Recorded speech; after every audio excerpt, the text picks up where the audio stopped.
The world is a beautiful place to enjoy, and life is so sweet. But the question is, how do you enjoy the world and life without social interaction? That is why I am here. Stay tuned.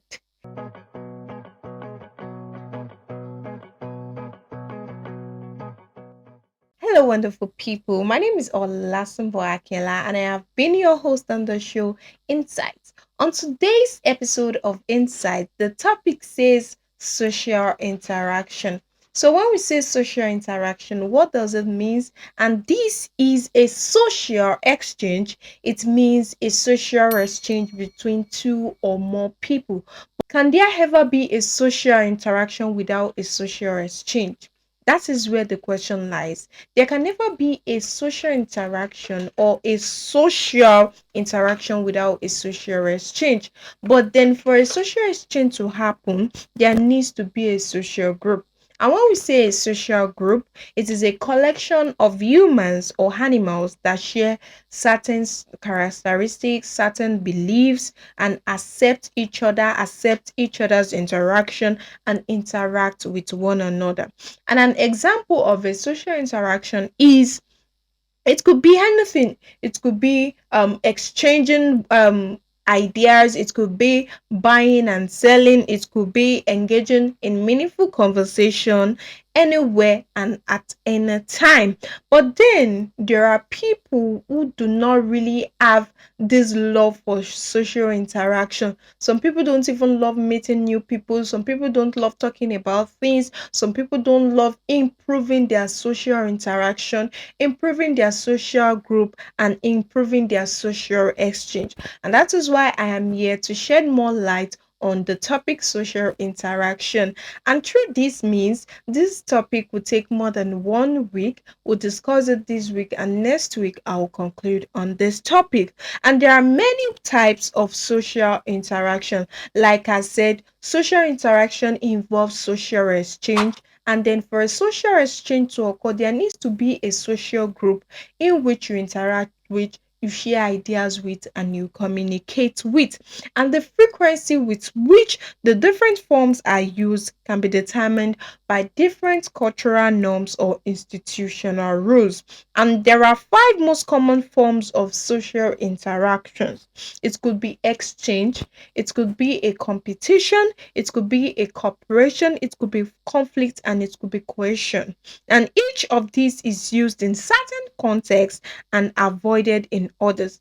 So, why is social interaction very important? Social interaction is very, very important because if we are balanced emotionally, mentally, and psychologically, I feel it is very important you interact with people. There was this novel I read few years back. I read the novel Robinson Crusoe, who went on a journey and then his ship got lost in the middle of the sea, and he had to like survive on his own for many, many years. When I was younger, I also saw a cartoon whereby a chimpanzee saved a very little baby, but then the baby only had the opportunity to live with these set of chimpanzees. But then growing up, all she could do was to act like this chimpanzee.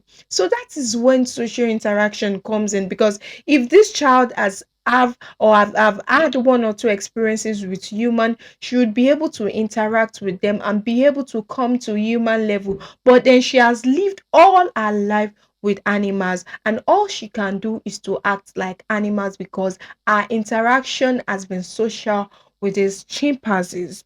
So the importance of social interaction can never be underestimated. Positive social interaction too is very, very important, because for positive social interaction to exist, definitely a negative social interaction exists.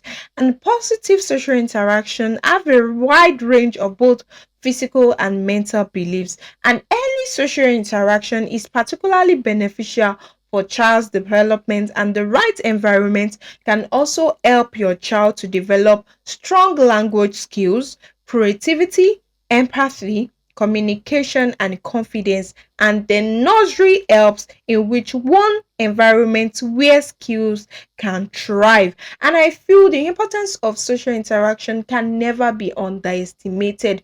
No matter how young your child is, it is very, very, very important for you to communicate with them. Even all you have to do is to nod, even all you have to do is to just say yes to whatever they are saying, even when you do not understand them. So, what are the benefits of socialization? The benefit of socialization here is that it improves or makes you have a better mental health. It can lighten your mood and make you feel happier and lighter. These benefits of socialization should never be underestimated because socializing lightens mood, it improves your mood, it improves your level of communication. Also, it lower your risk of dementia.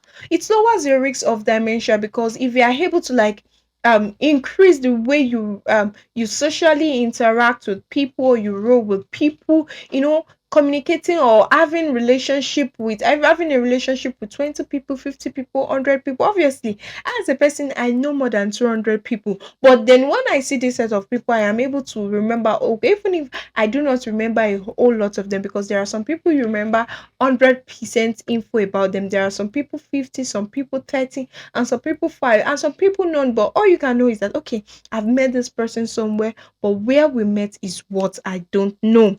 So socialization reduces the risk or prevents dementia. It lowers your risk of dementia. It also promotes a sense of safety, belonging, and security.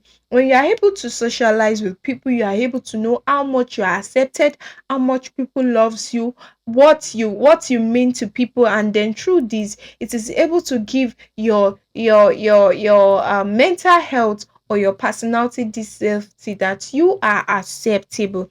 Also, it allows you confide in others and let them confide with you. That is how important socialization can be. So we also have in-person connections when it comes to socialization. Social networks and online interactions may give people a false sense of connectedness. You see people, they meet online, they get married to one another, they start living there forever together, having their life. That's the benefit of socialization. So if you cannot socialize with people physically, please, how will you socialize with them online? If you can socialize physically, how will you socialize with them online? It is not possible. It is those that have been able to achieve a physical socialization that can achieve an online socialization. Lastly, your circle. Socialization helps you build a circle, and this circle tends to help you like build a default peer group, either at work or relationship or wherever you find or life finds you. So next week, let's meet again as I'll be discussing the elements of socialization. And if this topic has been of benefit to you, please do not forget to like, share, comment, and also drop one or two hints in the comment section. Until I come your way again next week, I remain Olasumbo Akinola. Bye.